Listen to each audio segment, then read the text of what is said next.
It's episode 40 of the Improv London podcast. I'm your host, Stuart Moses, and this week's guest is Ruth Bratt.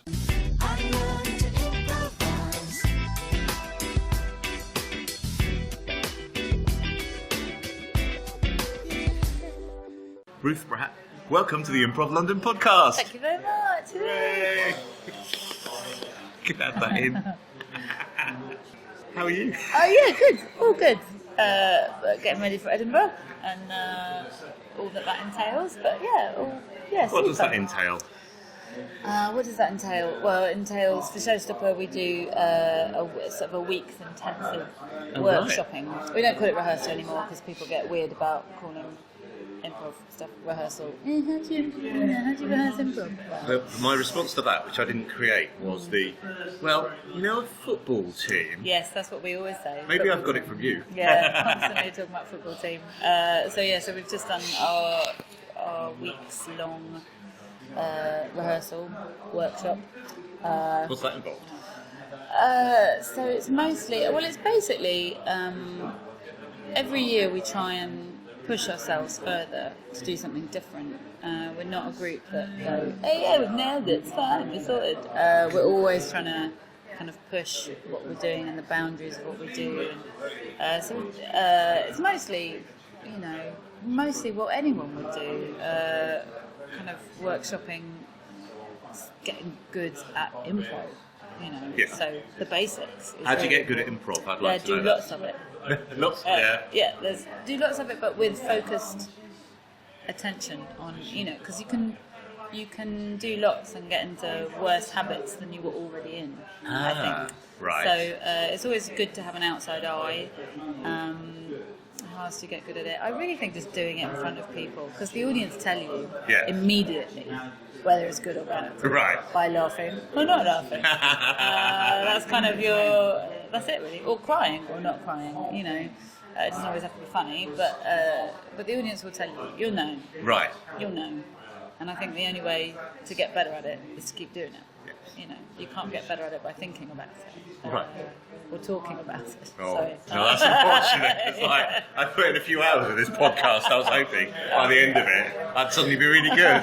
Oh, maybe this will be the last episode then. Yeah, there is that.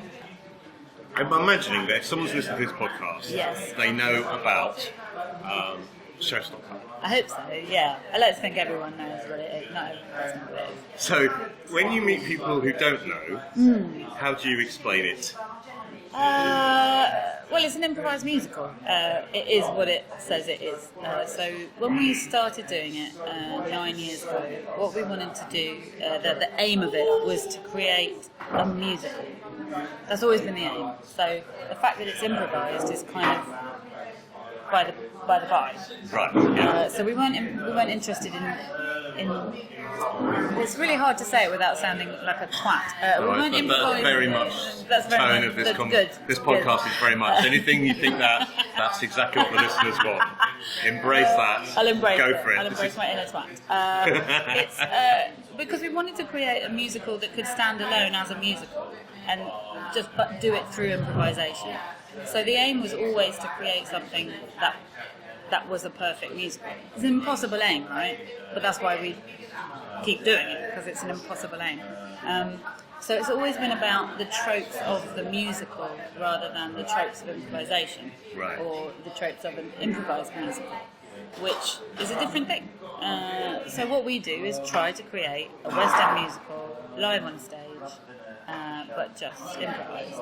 So we're always, which is why we're always pushing ourselves, because we're always aiming to get better at singing and better at creating good songs. Like our thing is always that the song should be great. That's what we're always aiming towards, even though it's improvised. Yes. And the other thing is that we've always said, because of working with Ken Campbell, it should be better than scripted stuff. Because if it's not, what's the point? Because if you can't improve, if you can't be better than scripted, you might as well spend your time scripting something and creating and making a honed, wonderful piece. So there's got to be a reason why you improvise it, and for us, that's kind of got to be better. And better doesn't necessarily mean, but it's something to do with the liveness of it as well. That I've gone totally off point of what I would normally tell someone when they ask what Showstoppers is. This isn't your usual audience. So you're trying to. No, I've lost track of what I was saying. So you're talking about the liveness of it. Oh yeah, so the whole point of it is that it's ephemera, right? Yeah. That it will never be repeated again. And I know, and sometimes that's a shame because you create something so amazing and you go, oh my god, I'd love to see that again, I'd love to do that again. But that misses the point of it because it only works in that moment because it is of that moment and in that moment. And I think that's what I love about it is that once you've done it, it's done, it's gone, and you can remember it or you can, people can talk about it. We've definitely had people come up to us. We had some people. It was last year in Edinburgh, came up to me and started singing a song at me, and I was like, and it was a song that we'd done like 3 years ago, and they still sing it.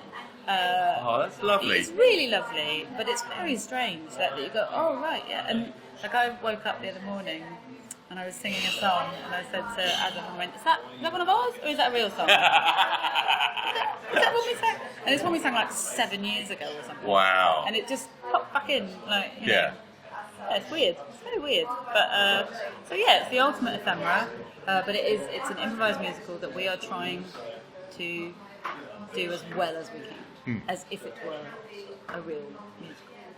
That's what it is. Okay, so I'd like to explore the musical. So, for example, if there was a new type of musical that was around, how would you? Well, how do we work out? So what we do is we listen to every musical that's out there. So when we started, we had like a few because we'd always get the same ones.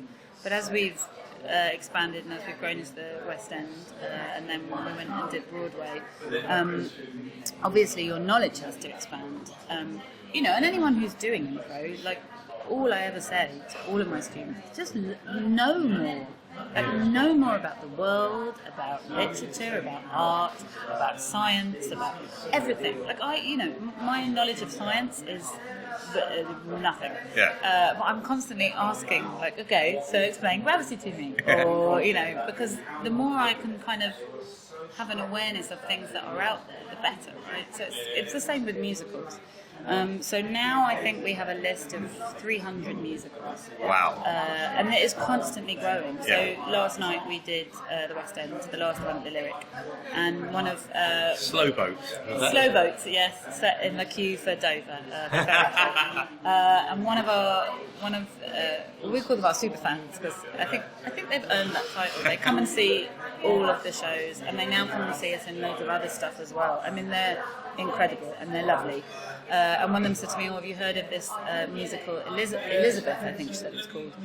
And it's an Austrian musical.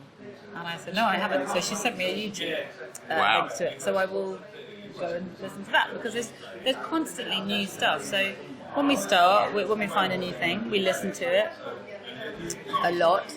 And then we work out what are the tropes of that musical. What are the things? So, for example, it works with all musicals. What are the things that when an audience call Mary Poppins, when an audience call Les Mis, what is it they are expecting to hear? Right. What is the thing that will make them go, oh yeah, that's what I wanted. So it's a really long process of kind of all of us going, oh, well, and obviously the musicians going, well, of course, in this there's always the diminished third. And I'm like, oh, well, it sounds like that, doesn't it? So, like when we talk about Gershwin, what is it? I think it's a flattened seventh, correct me if I'm wrong, musicians, but it's something like that. There's a cadence that is specific to Gershwin. But if you can nail that, then then the audience will go, oh. And so with musicals, we tend to start with looking at specific songs, and then our goal with all musicals is to be able to improvise in the world of. So the more we know the musical, the easier it is for us to reference the world rather than specific songs. Right. Yes. So, for example, we all know Sondheim incredibly well, and we all love Sondheim. So when we do a Sondheim, we're just very excited about it. But we're also constantly working on it and changing it. And so this rehearsal period we just did, we're like, right, we've got into a bit of a rut with Sondheim. What can we do to make it different? How can we change that up? So we're always looking at how to do it. But like with everything, it's just know it. If you know, so we were talking about Hamilton the other day, and someone said, how do you learn how to rhyme in the rhyme scheme of Hamilton? Because it's very complicated and dense. This is how obsessed we are. So Andrew Pugsley found a link to a thing, I think it's called Rap Genius, and they go through rap lyrics and they deconstruct the rhyme structure and all of that. And they've done it with Hamilton, and it is pages and pages and pages long. And I think he said he spent like a day on it and hasn't even got like through it. It's because also Lin-Manuel Miranda has written on that one, so he's explained things. And they were like, the layers of complexity are whatever. So we were talking about like, how do you learn to rhyme like that? And you just have to listen to it a lot. Because the more you listen to it, the more it's in your bones, like what that rhyme structure is, what that rhythm is, what that beat is, what that melodic movement is. Because we're not singing songs to extant tunes. That's Duncan's least favourite question. They're like, but the music's all, pre-written, right? No, because I don't know if you've ever tried to do that, but it's really hard. Yeah. It's really hard. So everything is improvised, but it's in the world of that thing. So the more you know that world, the easier it is to create something that comes out of that world. So it's not a replication. It's an homage to it. So that for me is how we do it. Yeah. But it's so everything on my iPod is musicals. I don't have anything else. Really? No, nothing. So my Spotify playlists are all musicals. Yeah. That's it. Nothing else. That's all I listen to. Do you ever fancy listening to, every now and then I go, I just puts on some Bob Dylan. But then we get Bob Dylan called a lot, so you can still kind of go, still really? Work. Bob Dylan is He comes up a bit. Wow. Yeah. So which are the ones that you go, yay, I'm really excited about doing those, and which are the ones where you think, oh... none of them really make me go, there are some that are kind of tougher. Like, so if there's a musical that I'm not particularly fond of, then those become a bit like, sing that. I won't name names, something. I really want to. I'm not a massive... So, for example, Cats. It's partly because it's a really tricky one to do, because a lot of the songs are kind of pastiche. They're not... There's nothing in Cats that you can go, this is what Cats is like. There are things that you can pick on, but then you're stuck in a very, a very narrow world. And also, there always comes a point where you're on stage, like, donkeying about like a cat. You kind of go, I'm 40, I shouldn't be doing this. So that's the one that I don't relish. Right, okay. Cats, I would say. And things like I love West Side Story because of the challenges, but then, it's hilarious whenever West Side Story is called, you will see everyone backstage just starting to do a little extra stuff. Because we know we're going to have to be, like, leaping around. The ones I really love, like, I love it if we get Sondheim. I love it if we get Hamilton. We all love Hamilton. We're all happy to do that over and over and over again. It's very exciting. We used to love it when we got London Road, and it's very rare that we get London Road, but we just love London Road, and that's a great one to do. Waitress is a New York musical that's just great, and we love doing that. We also Something Rotten, which we all went to see when we were over there. We saw Waitress as well. We saw as many shows as we could because we were like, oh. So we went to see Something Rotten, and thank God we did, because then the next night they called it, because there's so much more on it over there. They're so on it. Yeah. And Something Rotten, if you haven't seen it, or because it's not over here yet, or if you haven't heard, just look at the soundtrack. It's brilliant. It's brilliant. It's absolutely brilliant. We loved it. Like, we all went in kind of going, oh, what's this going to be like? And by the end, we were all on our feet. We were like, that's a great musical. Fun Home, we'd love it if that got called, but again, it's not come over here yet, so people don't know it as well. And it's always nice when someone introduces us to a new musical that we haven't necessarily encountered yet. So, and we just, most of them I love doing actually. Once I'm in it, there's a few that make you go before you go on, but then once you're having and then even that, like sometimes, a mashup gets called and we all kind of go, oh, come off it. But then last night, because Sean misheard the call from the audience and he heard Rent, but she'd yelled Grease. And so he went, well, we'll do a mashup of the two then. And it was, and we all went, oh no. Because it's just like, it crunches your brain and it puts you into headspace rather than into, your intuitive space. But it actually ended up being really great. It was like a Ren chorus with the Ramalama Ding Dong. It was great. I loved it in the end. So, everything can throw up glorious opportunities that you didn't know. Happy accidents. That's what we like. Happy accidents. Yes.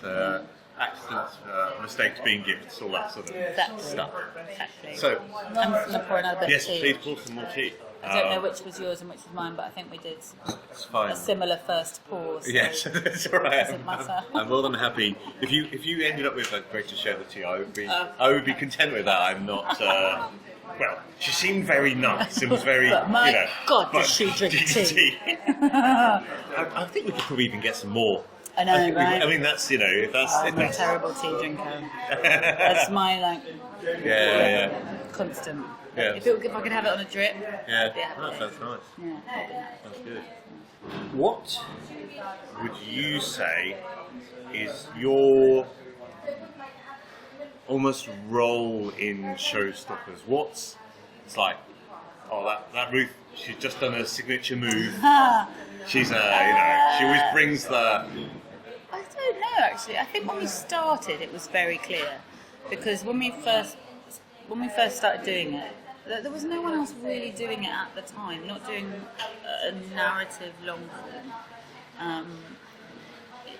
in the same way. It's not that we didn't invent this. We didn't invent pretending by any stretch. But and I didn't even invent that quote. Someone else did that. No one's invented this, right? People have been making stuff up forever. But there was no one doing a long-form narrative show at the time in the UK. And to my knowledge, and I'm more than happy to be, told I'm wrong about that. But we didn't have anyone to learn from particularly. We had, people who helped us a bit, but we were kind of making it up as we went along.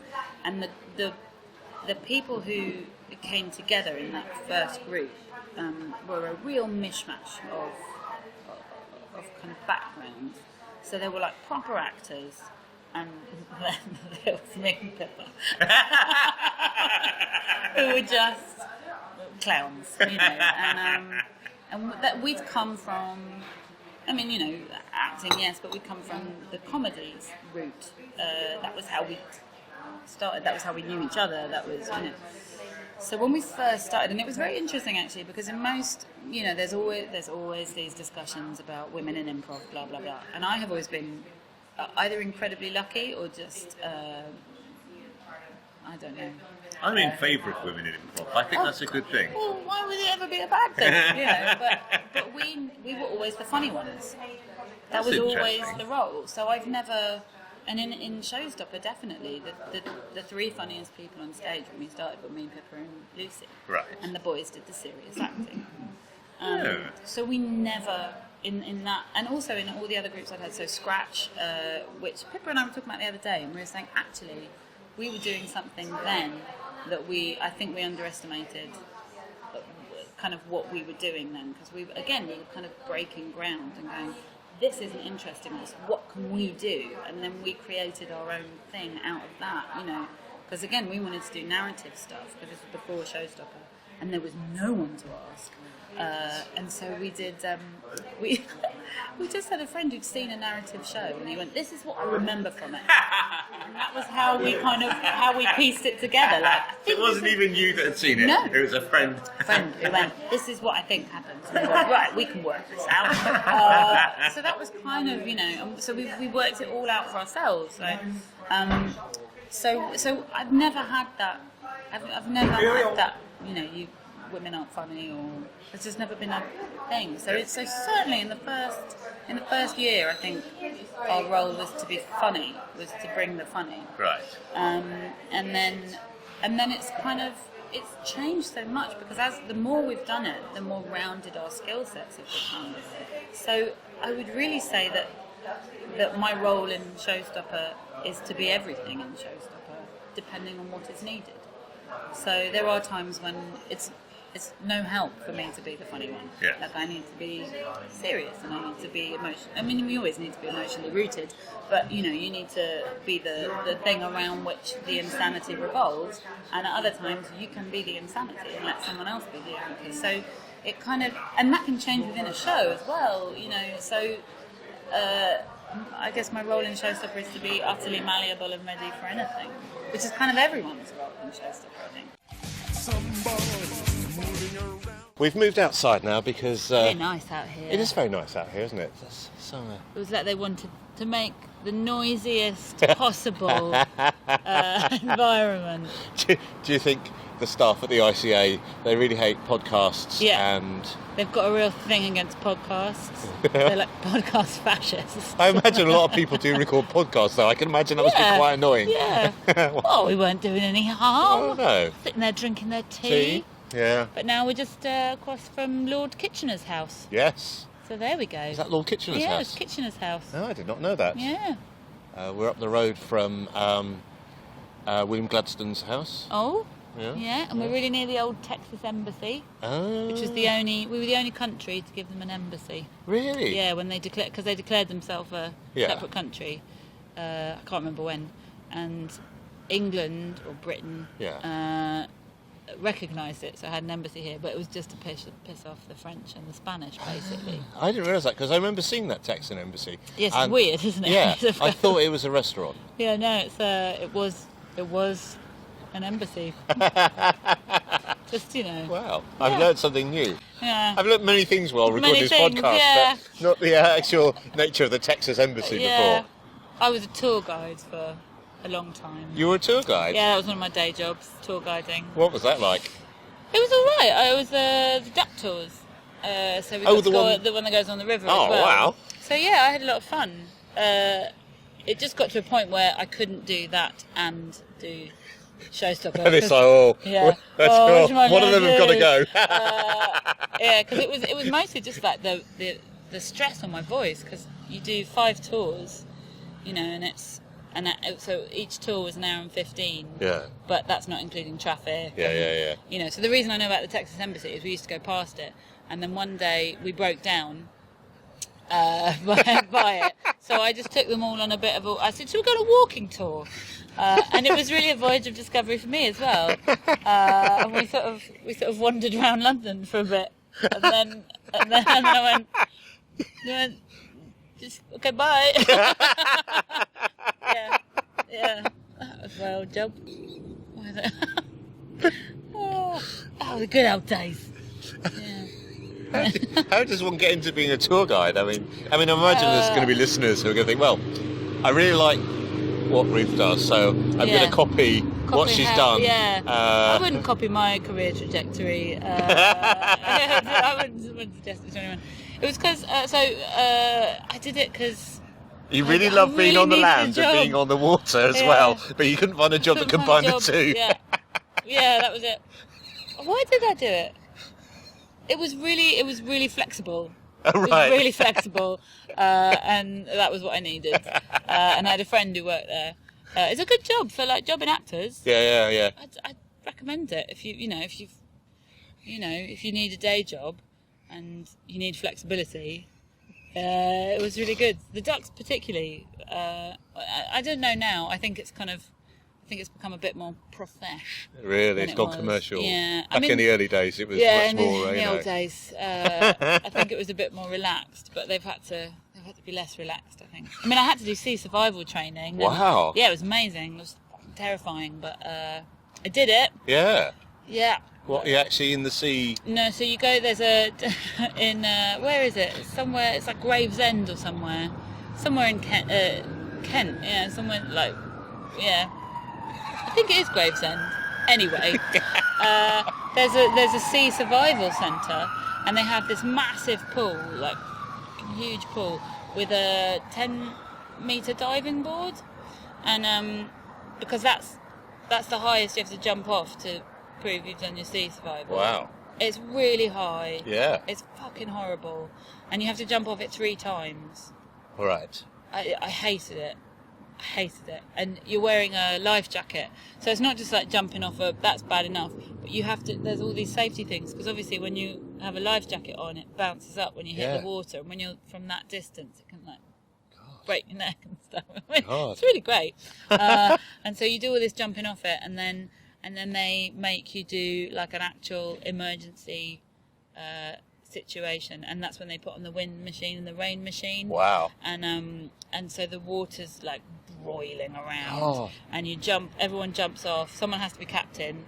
I was the captain because they voted me captain because I'd overcome my fear like 3 times, and then everyone jumped off, and the captain has to stand and watch everyone going over. Because you have to go down with your ship. Yeah, so you have to be the last one off. And I was up there with the instructor, and I went, it's only 3 times I have to jump off this to pass, right? And he went, yeah. And I went, so I've done that, haven't I? And he went, yeah. I went, I'm climbing down.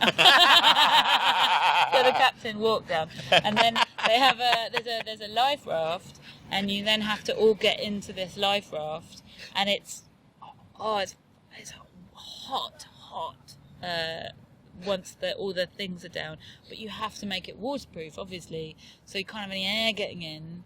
And it was awful. It was awful, but I did it. I've got the certificate somewhere. That's good to know. Yeah, if anyone's ever in trouble. Yeah, I've done the sea survival. Yeah, so. if we are in the sea, it'll be reassuring. Yeah, I'm pretty good.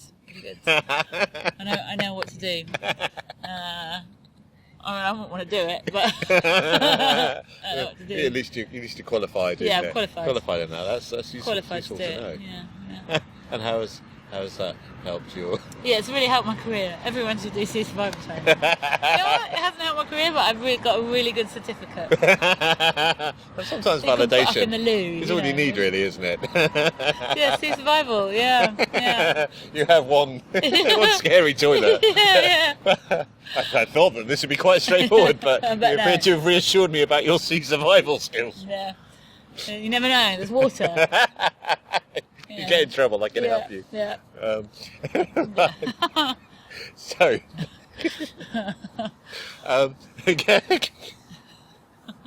going back in time. Go back in time. To before you were sea survival. Acting. Yeah, acting. So I started just acting, serious acting. Didn't have any work at all. For 4 years, 3 years maybe, 3 years. But you were going to be I was going to be a human rights lawyer. And then...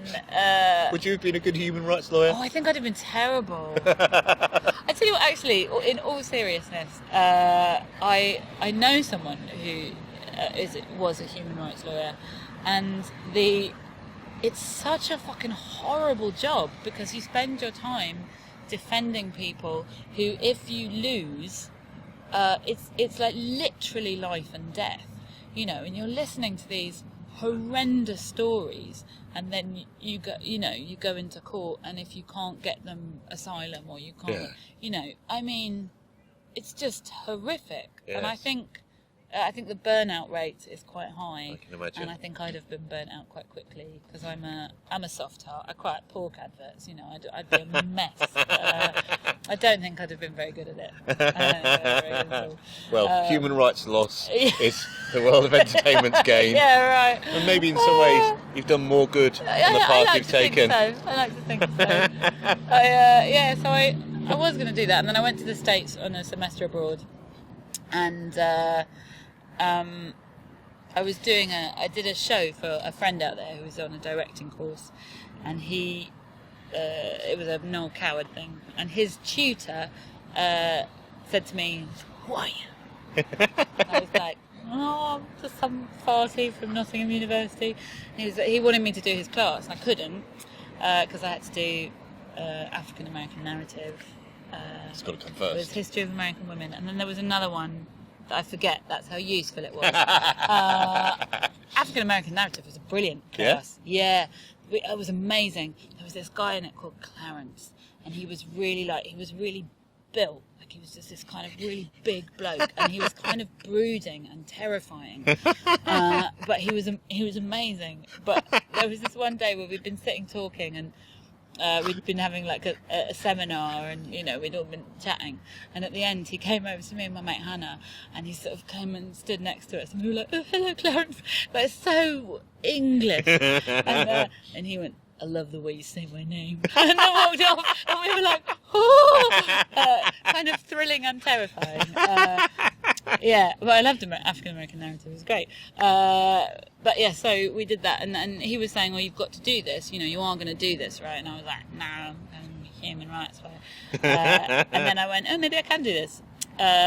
So I finished my degree, and then went to in human rights. No, it was in American studies. Oh, right. Weirdly enough, I was going to do. So I was all set for a conversion course. Right. Because you can do a conversion after you've finished. So I was going to do law conversion, and then did acting conversion instead. Right, fair enough. So I did a year at a drama school, and then just tried to be an actor. And it's really hard to be an actor, especially. I do think, especially for women of a certain age, of that age group, sort of in their early 20s. I mean, that is the biggest pool, right? Is women in their 20s. So it's just hard to get work. It's just hard, and I don't think I was very good at getting work then. If I'm honest, I don't think I tried hard enough. But I think there's reasons for that. There must be. And I was doing stuff. I was doing murder mysteries and things. What was that like? Murder mysteries? Yes. They were really good fun. And actually, because I always say, I didn't do improv until later, but a lot of the murder mystery was improvised because we were being interrogated by members of the public. Yes. And then, so you'd have to talk to them, which is all improv is, right? Did you ever do it at Baker Street? No, we used to do it at we do it in hotels. We used to do a lot in Ramsgate. Oh, right. Yeah. My brother's stag do was a Sherlock Holmes murder mystery. Oh, wow. And there were two tables of us, and I was on the table that was really trying to take it seriously and just try and solve the mystery. Yeah. Whereas the other table were just getting really, really drunk. Yeah. And I remember being quite annoyed that they got much closer to solving the murder than we did. I did one once for my sister-in-law's hen do. She put one in. I was like, "Oh, you're fucking joking!" This is my job. Come on, it. Well, you were still doing the. So I was still doing them then. Dear. But we went to it was a rival company. Oh no! And I just got smashed because I was just like. I was the kind of audience member I'd have hated. I was that audience member. I was a dick. But yeah, I really loved it, and it was a really useful tool, actually. Yes. It's given me a lot of very good skills, life skills and acting skills. What life skills have you gained from it? Patience in the face of extreme provocation. But I think just, the kind of how fast you have to be in that, because they're not going to listen to anything that isn't quick and and we had a lot of fun. What was your favourite scenario? Well, they were all quite good. I really loved we used to do a Cluedo one. Right. I really loved, and then we also did, and sometimes there were some of those that made literally weeping with laughter while we were doing it, so unprofessional, awful behaviour. We did one called Fabber, which I loved. It was just ABBA. It was an ABBA death musical. Death Murder Mystery. Murder Mystery. Yeah, it was great. So how did that work? I can't really remember. I just remember it was always a right giggle. Except that we did it one day and we were doing it at this Chelmsford, I think, and someone came up to us. And you know, it was the pre-show music, and obviously it was all ABBA. Yeah. And it had been sold as the ABBA Murder Mystery. You know, it wasn't like they hadn't been told. And Money had just come on, and this woman came up to Lawrence, who ran the company, and she went, "Sorry, can you turn this off because we just buried Mum yesterday, and this was her favourite song." And we went, "Why have you come to an ABBA Murder Mystery when your mother has just died?" And this was what she would have wanted. It's what she would have wanted. We were all just sort of like, "Oh, okay." I mean, there were great stories from that, and we've often, like, a few of us have talked about, like, wouldn't it be great to do a sitcom about it? But I don't think anyone would believe it. You know, like the guy who had a heart attack while we were doing it. Yeah, heart attack. Yeah, and then everyone else goes, "No, carry on," and we're like, "No, there's a man." And they're like, "No, it's fine. Like, just craziness. I mean, yeah, it was wonderful. Yeah, it was a lot of fun. So, yeah, I have fond memories of those. They were a really supportive bunch of people as well. Like, I still see a lot of them, and you know, my boss from then always comes and sees stuff we do. And, oh, cool. Yeah, and actually, it was meeting. So a guy who I worked with on that also did the Duck Tours, which is how I got into Duck Tours. So I did Murder Mysteries, and a friend of mine who was doing those kept going on at me to do a comedy course that she'd done. Was this stand-up then? Yes, it's AmusedMooseComedy. It's a guy called Logan Murray, who is He's famous. Brilliant. Yeah. He's a brilliant guy. And she was going on at me, and I was like, yeah. And then, like, I said before, like, all these, many of these stories, pretty much everyone I've spoken to who has these stories, they've split up with someone, and then they start doing what they actually want to do. So I split up with a guy, and I'd have decided I was going to have revenge success. Right. So I started working really hard, and I got a part in a play that went up to Edinburgh. It was a play in a lift. Hang on a second. Before we do the lift, because that sounds good. So you did stand up before the play in the lift? No, so I hadn't started it then. Oh, right, okay. This was my turning point, basically. Oh, right, so okay. I did this play in a lift. It was which can't have fitted many people in the lift. About 15 altogether. Oh, that's a big lift. So it was a big lift. Yeah. But it was, it was a big-ish lift. It was a pretty big lift, actually. I mean, I don't know if I have, quite small expectations when it comes to lifts, but that seems quite big. Yeah, I mean, it didn't feel big. Well, not once you've got 15 people in it, so it's not. But yeah, so I think it could hold 15. And what would you perform in the lift? So we did, the first show I did in there was a show called The Service Elevator. It's a really brilliant play.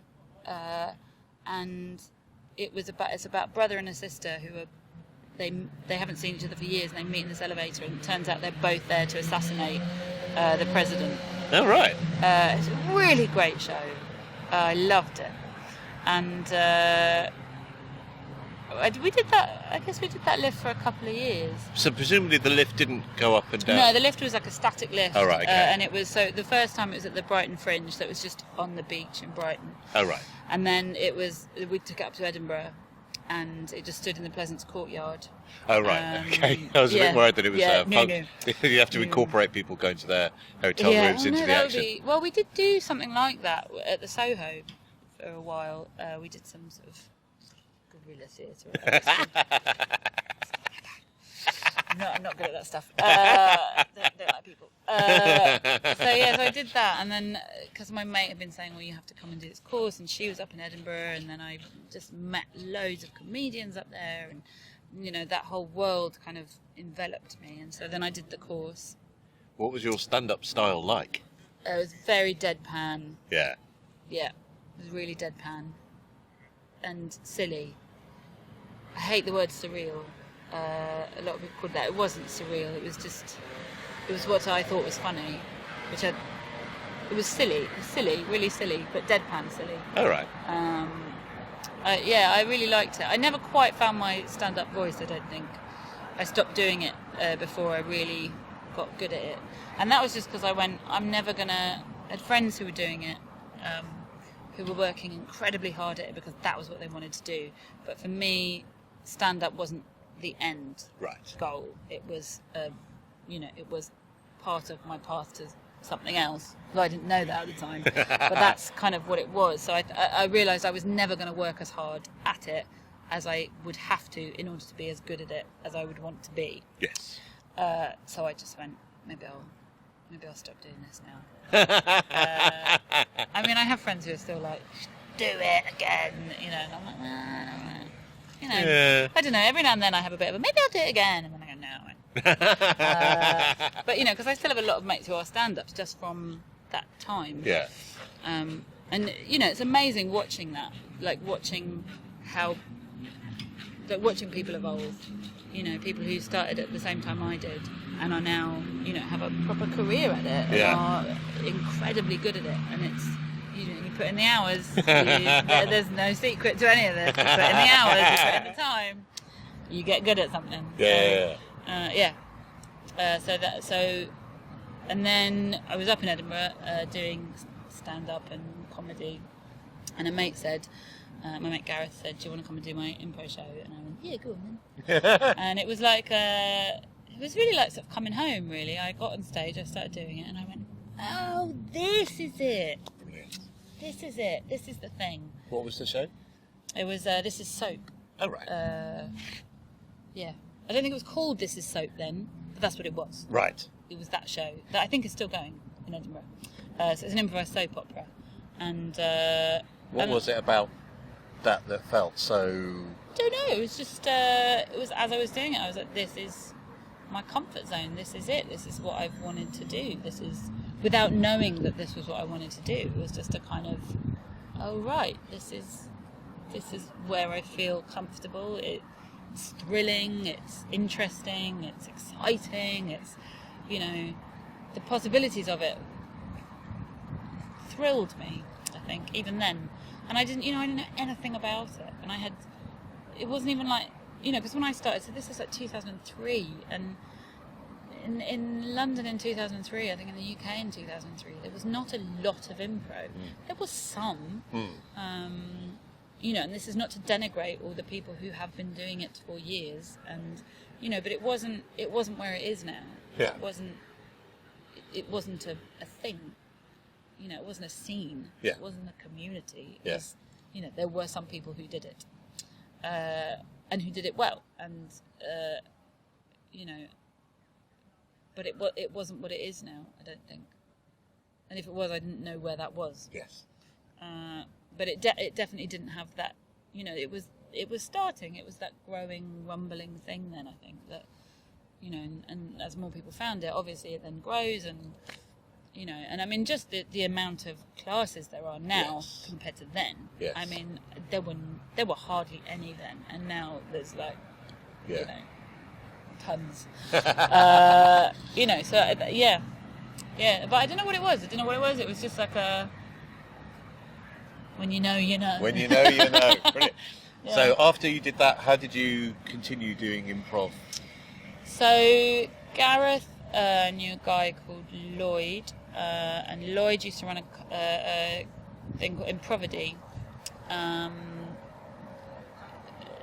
And Did Improvidee? I've not heard of Improvidee. so Improvidee, they were one of the few teams that were around then. I mean, there just weren't many about.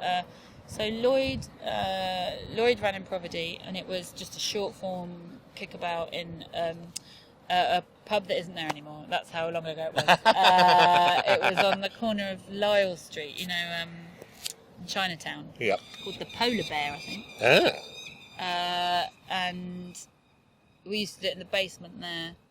And so we were doing that, and then Gareth and I were like, this is great, but we felt that there was more to be explored, and we met a guy called John Moore, Big John Moore, who also wanted to try new stuff, and so we started our own company called Scratch, which then a year later Pippa Evans joined, who we met up in Edinburgh. So we were doing a show in Edinburgh, and she came and saw it, and then and then the next year she was with us up there. So what was the format of Scratch? So Scratch, it started out as a thing called the Soap Kitchen, where we kind of... Was that part of Scratch, or was that something different? It was the same group of people. Right. And we did a kind of soap thing. Right. But not... We were kind of feeling it out, trying to work out what that was. And then Scratch did a thing that we came up with, which was the Reduced Edinburgh Fringe Impro show. And that ran for about 6 years, I think. And we basically would get the audience, they would be given the brochure, and then they would circle a show in the brochure and stick it in a bucket, and we'd pick all the suggestions out of that bucket. Wow. But the only information we had was the 50 words. I really like that. That's really interesting. It was a brilliant show. It was really brilliant, and I think by the last year, we'd really nailed it. Yeah. Like what we wanted to do with it, and you know, and we had really great people in it. Like Rob Broderick, you know, who does Abandoman. He was with us that year. The last year, I think so. And we used to do a thing called Royal 8 Mile, where we'd do a thing based around, so he'd kind of do the rap and then I'd do the Dido bit. And we had a ball doing that. He's such a great bloke. I love Rob. So, you know, so we had a real, we loved that show. It was a great show. And we still talk about, like, we should do a reunion gig, which we'd all love to do. It's just timing now. Yeah. The boys have all had babies, and me and Pippa are busy. But yeah, I think we will. I think we will do it at some point. Scratch was great. And then it was through Improvidee that I met Dylan. And I don't really know Dylan that well. But he called me, and Pippa had been working with Dylan, and they'd been doing some stuff with Ken Campbell.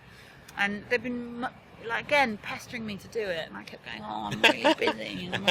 And Dylan had asked me to come and do some stuff with a group that, you know, were thinking about doing a musical. And did I want to do it? And I was like, yeah, I am. And then he called me. I was in New York. Oh, darling. I'd gone on holiday. And he called me and said... And I picked up the phone stupidly. And then... I was just really aware of how much it was costing me. Yeah. And so when he was going, please, can you come and do this workshop? And I was like, oh, yeah, all right, I'll do it. It was literally to get him off the phone because it was costing me money. Yeah. And that was Showstopper. Wow. So that was, yeah. And again, it was a bit like I went into that room and the only person I knew in there really was Pippa and Dylan a bit. And I was a bit like, and again, it was like, oh, right. Oh, I see. This is a thing. This is... You know, and again, everyone was still feeling their way because, same way as Scratch, there was no one there really to tell us how to do the thing we wanted to do. It was all like you have to work it out. You know, which is why now when people join Showstopper, it's really hard because, you know, when we started, we were working it out, and so our learning curve was, you know, very organic. Whereas now it's like this is how it is. Yeah. Do this. So it's a harder. I think it's different. It's a different process now, I think. And also, you know, when we started, I've seen that first musical we did. Yeah. You know, it was great, but comparatively, you know, if we did that now, we'd be like, oh my god, you know. Well, that's good because you know you want to feel like you're progressing. Yeah. You know. Yeah. So yeah, I think So that's the history of me. Wow! Hooray! In a very long nutshell. That's a very good nutshell. I enjoyed that nutshell very much. That was a good nutshell. It's a big nutshell. I'm a verbose woman. No, that's exactly what we want. It's really awkward when it's just me Just and silence. the other person not really saying anything. I'm just going. So. Segueing neatly. Segueing neatly. Tell me about the improvathons that you've been involved with, because frankly, I find the idea terrifying. Yeah, it sort of is really. So the improvathon started with. So again, it's all down. A lot of it's down to Ken Campbell. So he had heard about this group in Edmonton in Canada, who they do a weekly soap, and then as a fundraiser about 20 years ago, they did a long, what they call a soapathon. Right. And it was 53 hours long because that was the longest they could get a theatre for. Oh God! In one stretch. And see, the thing with Ken was he would never give you the full information. So we just assumed that you had to do all of it. Yes. That's not the case. It was very rare that anyone did all of it, and I think Mark Meer was the first person with Patty Styles. I think he did the first 53. Again, I could be wrong, but I think that's who did it first. And they went through the whole 53, and so Ken got really excited about it and sent Sean McCann over to Edmonton. So went, go and do it. So Sean went and did it and was like, oh, okay. And then we got some of Dynasty to come over. So Adam Megiddo got them all to come over. So he runs the London one. And they kind of taught them how to do it. So I did the second one, I think, because I didn't know any of those guys who did the first one.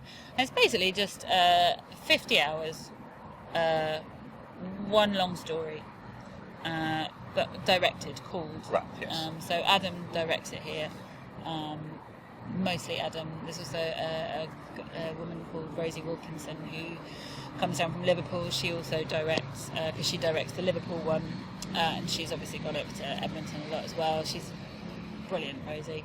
And it's very interesting because everyone calls it differently, and it's really it's interesting, like, what style of direction you get depending on who's calling it. So I think what are the different styles? It depends. So Adams is very much open story. He's more interested in the story. Other people are more interested in the games. Right. And Rosie's very into the story as well, and she's a much gentler voice. Adam can be quite a forceful voice, but always a very sensitive voice. Yes. I find. I mean, I might be biased, but so it's very. They all call it differently, and I think Adam and Dana hold the. So they did, I think, 57 hours in Toronto. They co-directed, but they did the whole thing together. God knows how you do that. I mean, 50 is kind of full on. Yeah. So I've done it all the way through a few times now, but it's interesting because now I don't have the need to do it. So the first time I was like, I have to do it. Yeah. And then once you've done it a few times, you're like, I've proved my point. I mean, it does change your relationship with sleep massively. Yeah. So now if I have 24 hours where I can't sleep for whatever reason, so I did an advert recently and it was in Bangkok. And because I had to fly back because we had a Showstopper on the Monday and we were filming on the Sunday, so I had to fly back as soon as we'd finished shooting so that I could be home in time for the show on the Monday night. So it meant that my day in Bangkok was 24 hours long. So I got up at 5, shot the thing, then went to the airport, waited for my flight, which is 1 a.m, and then had to just to reset my body clock, so I was back in UK time, went to sleep at 5, which would be like 11 p.m. UK time. So I'd had like 24 hours awake. But now that's like, it's alright. It doesn't hold the same horror to me as it once perhaps would have done. Yeah. I mean, it definitely, and every experience is different. Every improvathon is different. So some are easy, some are hard. Like the one we just did was really satisfying and beautiful. And was that the Agatha Christie? Yeah, it was on the train. Yeah. So I was Miss Marple. Brilliant. It was on the Murder on the Orient Express, basically. It wasn't a murder. It was just on the Orient Express. Yes. But we were basically, doing, So I was Miss Marple.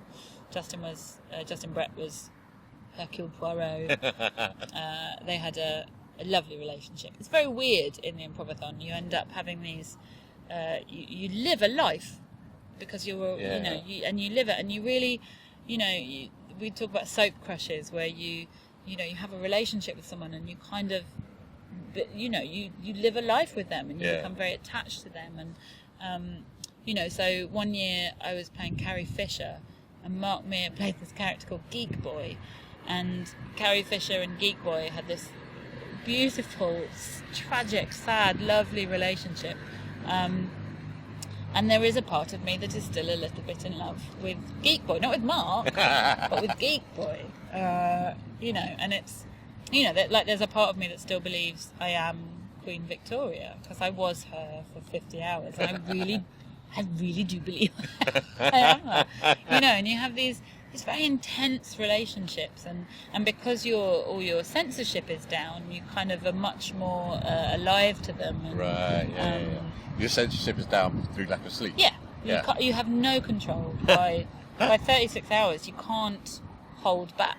Yeah. So you do see some amazingly emotionally connected stuff, and you know, and so this year with the Poirot Marple thing, there was a scene that Adam had called where he said, you know, Miss Marple is kicking off about the fact that Poirot, in a foul-mouthed rant, she's kicking off about the fact that he doesn't love her, unaware that he's in the adjoining carriage and can hear every single word she's saying, you know, and I just was, you know, doing this wild thing with Justin listening in, and you know, and I was on the phone ordering a bed of swans and all this, just weird stuff, because it was all like a rant about, and you know, and and then eventually he came in, and I was like, I can't believe you've listened to all that, and it was hilarious, and then so Miss Marple just kind of collapsed and was like, why are you like this to me? This is cruel. It's unkind. And then Poirot just crumpled and was like, I'm terrified. And all of a sudden it was this tiny connected scene that was out of, you know, this maelstrom. And that's what you get in the Improvathon that I think you can get in other stuff, and we do try and do in Showstopper, you know, that kind of really emotionally truthful, connected stuff. Again, sounding like a bit of a dick, a bit of a twat. This is what people listen to the podcast. So I think getting that emotional truth is what's exciting for me, and why the Improvathon is, you know, you can hit. I mean, again, like this year, there was that one scene, and it's so hard to describe, and I have never laughed that hard. I think it's the funniest thing that has ever been on a stage ever in the history of theatre. I mean, it was hilarious, and it was just a guy called Donovan Workan, who's one of the Edmontonians, he's like a ball of comedy genius, and it was him and Dylan and a guy called Tristan, who were all camping together, and they'd made this tent for them, and then it was just physical comedy of them all lying on top of each other. It was basically just Donovan pushing it like this comedy gold. I mean, you rarely see that kind of thing, and then when you do, you're just like, this is amazing, you know. So I think that for me is like what's great about it. Like, it can give you the highs, total highs, and emotional highs and emotional lows, all in one, you know. And it's a very weird thing what it does to you personally, you know, that you kind of go through paranoia and what we call the gates of hell, you know, and you get two of them on a 50, because they're a real dark patches where you're so tired, you know. I mean, we'd love to have someone come and, like, actually, like a scientist, come and go, what does this do to you? We've had a guy who does stuff about sleep deprivation come and see it. Really? Yeah, and it would just be really interesting. I mean, you know, yeah, it's a fascinating thing. You could talk about it forever. Well, unless we do it for 52 hours now, I feel that we'll have bailed on the listeners. So you also Panther Cannon. Panther Cannon. Tell me about Panther Cannon. The Panther Cannons, it was a muckabout really, with me, Andrew Pugsley, David Reed and David Almond for a while, but he's now, I believe he has actually become a lawyer. He's gone the other way. So balance karmically. Yeah, exactly. So we just, we just sort of wanted to try something.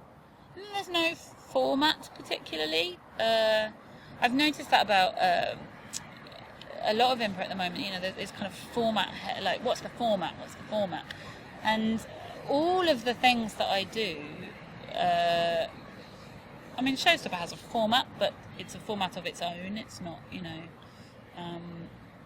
but everything else I do, I'm like, there's no form, it's just people improvising. That's it, we're improvising. So often when people ask, so with Panther Cannon, they're like, what are you going to do? We're like, I don't know. And for a while, so when we started, we got people to write the suggestions on ping pong balls and throw them at us and we have to catch them. Yeah. Like impromptu Shakespeare do that at the moment. Oh, right, yeah. I didn't know about the ping pong thing. This is more of a thing than I realised.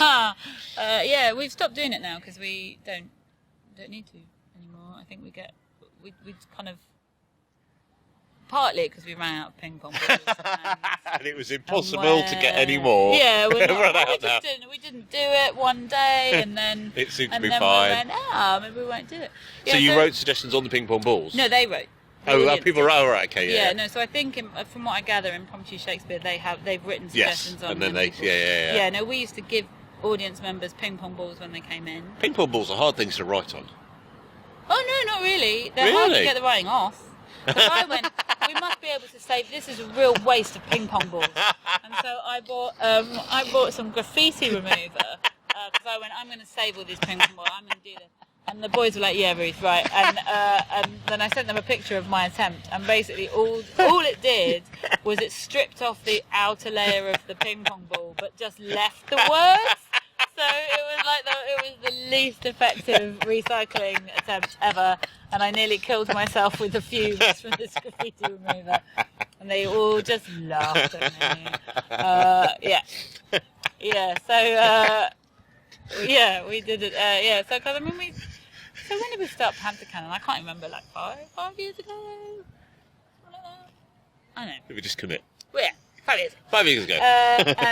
So we did that, and then we sort of ran out of ping pong balls one day, and we did one that was a shorter set, and then we didn't use the ping pong balls, and then we went, oh well, let's not use them anymore. Yeah, no, we've done that. Somewhere the ping pong manufacturers are going, well, thank God we've still got Impromptu Shakespeare to keep us in business, otherwise the children can't go to school this year. Yeah, so so that's Panther Cannon. I do Ghost Couple with Dylan, which Wow, tell me about Ghost Couple. Again, there's no format, it's just me and Dylan donkeying about on a stage. We heard, so I found the phrase Ghost Couple, but it's a bit like Panther Cannon. We were sitting there going, what's a good name for a show? And Bang Sorry was one that I really liked, but we didn't go with that. We went with Panther Cannon, which was the name that Andrew had seen on on train reservations in the seat back. And he'd gone and looked along, and there was a Mr. and Mrs. Panther Cannon, which he thought was, so that was why we called Panther Cannon. I thought it was your love of kind of military history and yeah, well, I mean, there is that. Maybe there was some way of combining those two loves together. Yeah, so that was where that one came, and then Ghost Couple. That was something that caught my eye, and we were called DNR to start with, just because we did a gig, and it was literally just someone said, can you two do something, and we went, yeah. And they said, what are you called? And we went, DNR. It's like D and R, and then it was DNR, and we were like, all right, that's what we're called. Yeah, I think it was Hoopla that we came up with that. But then Ghost Couple arrived, so we've Ghost Couple's a better name. Yeah, we like Ghost Couple. So we kind of are just working out what it is by doing it and seeing what happens. And then the other group I do is the Glenda J Collective, which is me, Pippa Evans, Carrie Lloyd, and Josie Lawrence. Wow. Which is brilliant. How did that come about?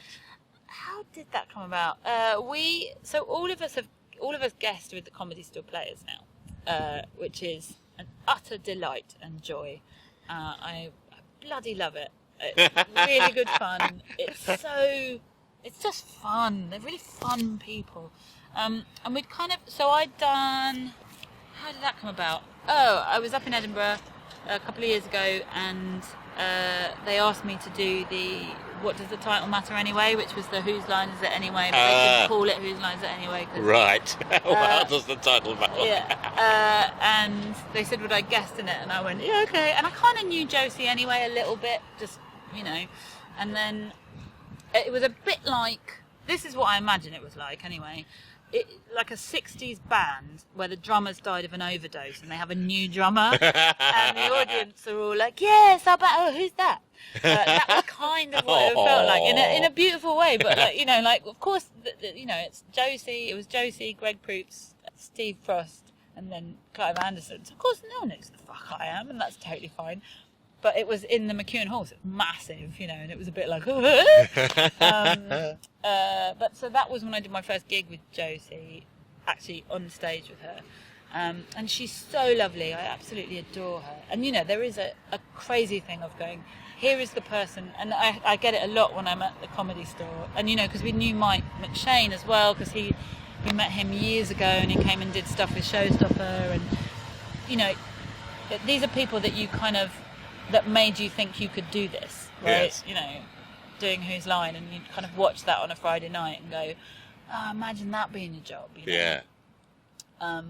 So it's really exciting to work with them, and they're all lovely, and I am utterly thrilled and delighted that I get to play with them. And so yeah, so Josie, so for years Josie's kind of been the only, because she's the only woman in, you know, not the guests, there are other guests, but so for years she's kind of been the only woman, and I think she was like, let's do something. And we were all like, yeah, let's. So, you know, in the classic improv style, yes. And so we came up with this thing, and we're still working out exactly what it is, but it's one of the most joyous things to do. It's just it's great, and it's the fact that it's for women. It's not like that. We don't advertise it as that. It's not like we're going, yeah, it's women prov, or it's, you know, whatever, chick prov, or whatever you want to call it. It just so happens that we are all women, and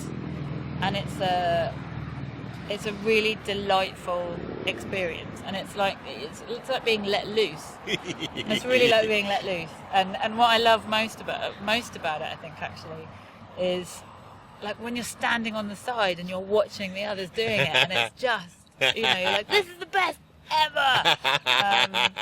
So yeah, I really love it, and I mean, it's been incredible, actually, how because of how much improv's grown, and you know, that you do get to meet these people who are, you know, sort of the first.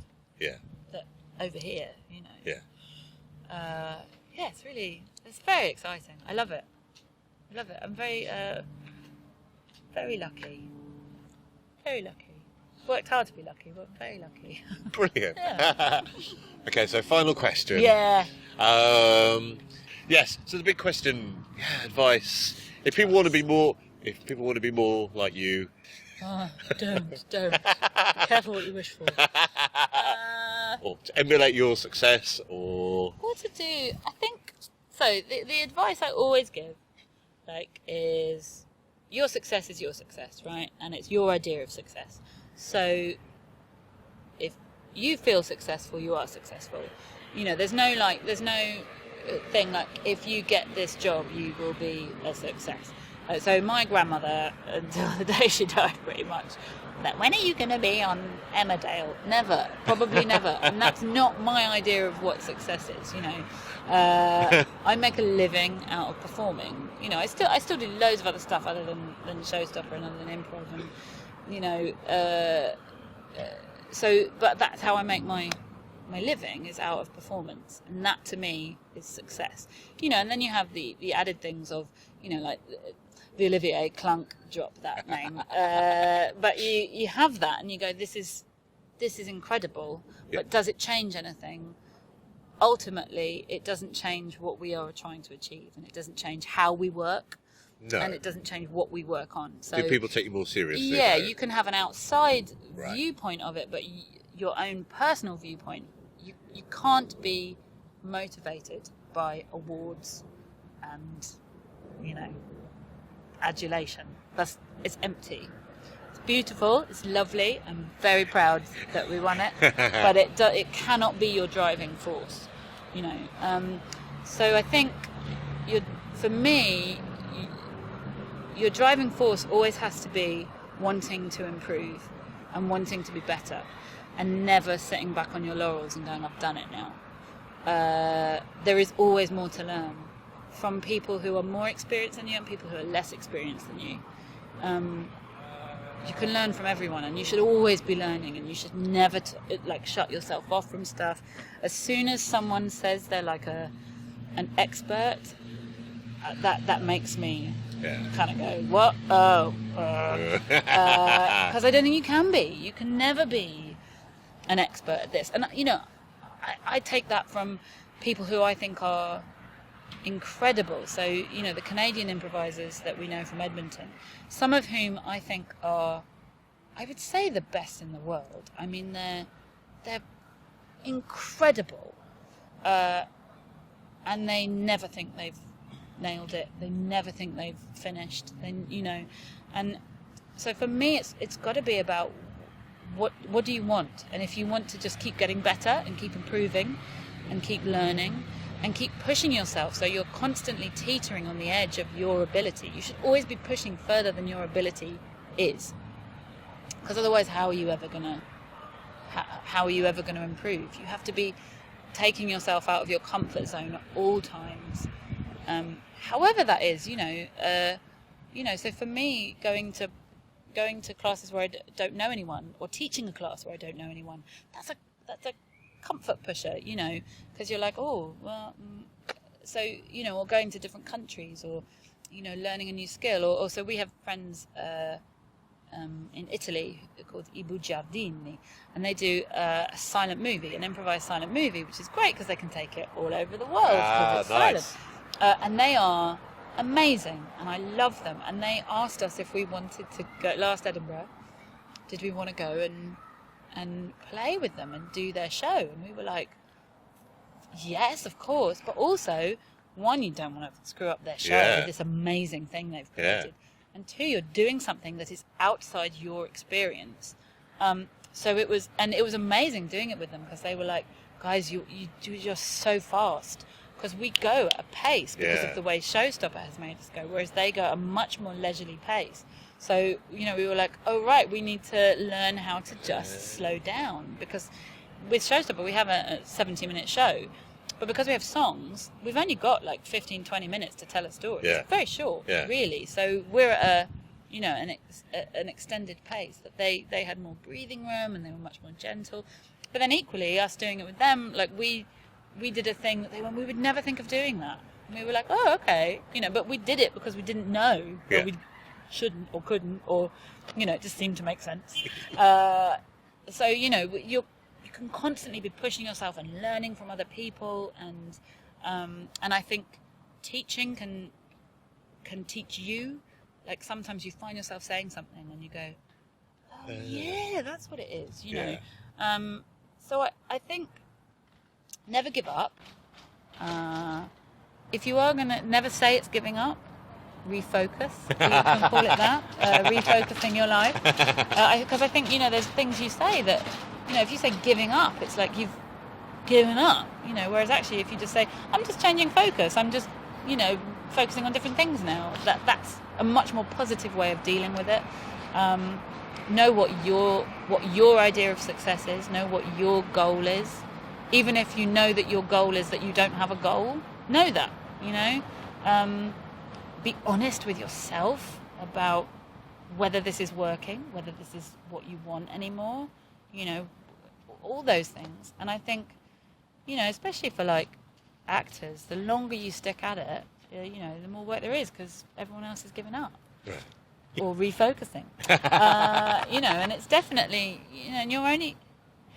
We sometimes joke with Showstopper that, if only we'd done this 10 years ago. So, like, when we were doing this physical workshop the other day, and it was amazing. And it was, it's literally like throwing ourselves at each other. So, like running, taking off, and landing in a hug. Wow. So you've got both feet off the floor, and you just...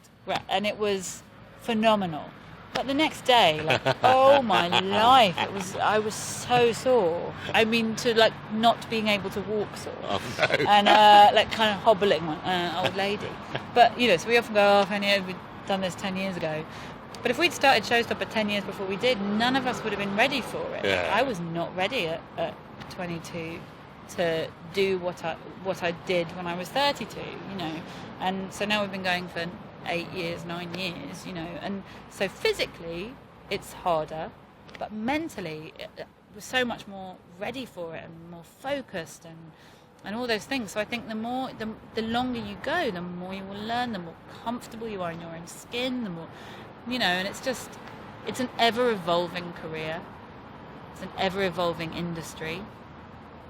There's no, it's not like I can go, this is the path to follow to do this, because there are as many paths as there are people. And I think it's just about determination, bloody-mindedness, and just, and it constantly changes. I look at what I'm like now and the things I will and won't accept, and that is, now I'm much more like, nah, not happening. Yeah. Whereas, when I was 20, I was like, okay, whatever, yeah, do whatever. Whereas now I'm like, no, been there, done that, not happening again. So I think it's because you are always learning, and you should be learning, and if you're not, then you need to look at that and start learning again. You're never finished. So your career can't ever be finished, because I'm not a finished product. I know that in 10 years' time, I'll probably listen to this, if it's still around, and go, oh, God, what are they talking about? But that's a good sign, because that means that's a really good sign. Yeah. So I don't know. The only advice I can give is just keep working at it. They say it takes 10,000 hours to be an expert, and it's not a lie. Yeah. And I think with this, you can never even get to that. 10,000 hours isn't even scratching the surface of what you can do, and also knowing that it's not a steady climb. It's like, you get better, you plateau, you get better, you plateau, you get better, and I think you should probably think about refocusing once a year. I probably have, all right.